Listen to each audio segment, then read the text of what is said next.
আসসালামু আলাইকুম। আজকে আমরা দেখাবো কিভাবে মক প্রিন্ট করতে হয়। ইউনিক ডিজিটাল স্টুডিওতে আমরা একটি মেশিন সেটআপ দিয়েছি। এখানে আমরা মক প্রিন্ট, এটা দিয়ে টি শার্ট এবং জার্সি জাতীয় যত আপনার ফ্যাব্রিক্স আছে এগুলোতে আমরা প্রিন্ট দিতে পারি। তো আপনাদের যদি এই ধরনের কোনো প্রিন্ট প্রয়োজন হয় আমাদের সাথে যোগাযোগ করবেন। ইউনিক ডিজিটাল স্টুডিও আপনাদের পাশে থাকবে এবং খুবই সুলভ মূল্যে আপনাদেরকে এই প্রিন্টগুলো সরবরাহ করা হবে। তো আজকে আপনাদেরকে দেখাবো মক প্রিন্ট কীভাবে করতে হয়। এই মক প্রিন্টের জন্য আমরা একটা প্রিন্ট করেছি, এটা হচ্ছে সাবলিমেশন প্রিন্ট বলে। এই প্রিন্টটার বৈশিষ্ট্য হচ্ছে এটার যে কালিটা, এই কালিটাই আপনার মগে প্রিন্ট হয়। আর এই মগে প্রিন্ট দেওয়ার ক্ষেত্রে অবশ্যই এটা মিরর প্রিন্ট দিতে হয়। আর আমাদের যে মেশিনটি আছে এই মেশিনটি হচ্ছে আপনার 350 ডিগ্রি সেলসিয়াসে আপনার তাপমাত্রায় গরম হতে হয়। তারপর আমরা এটা হিট দিতে পারি এবং 3 মিনিট পর্যন্ত রাখতে হয় মেশিনের মধ্যে আমাদের এই মক প্রিন্টারটা। এখন আমরা এই কাগজটা কেটে নিচ্ছি। হয়েছে, কাটিং করা শেষ হয়েছে। এখন আমরা এটা মগে সেট করব।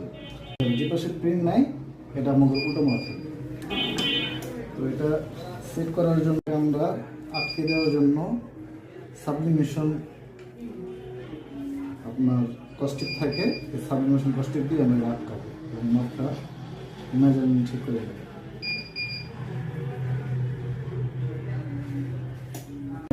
মগে আচ্ছা, আমাদের মগে পেপার লাগানো শেষ হয়েছে।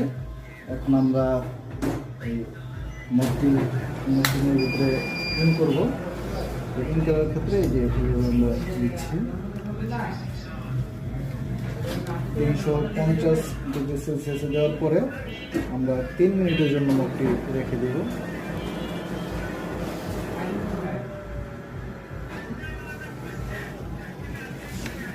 মগটি হচ্ছে 3 মিনিটের জন্য।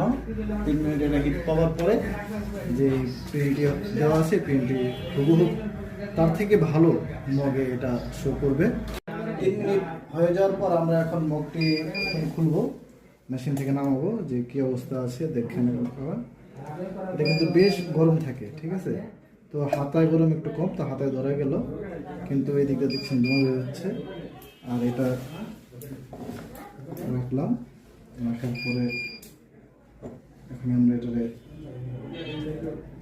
দেখাচ্ছি। প্রচুর গরম যে কারণে হচ্ছে না।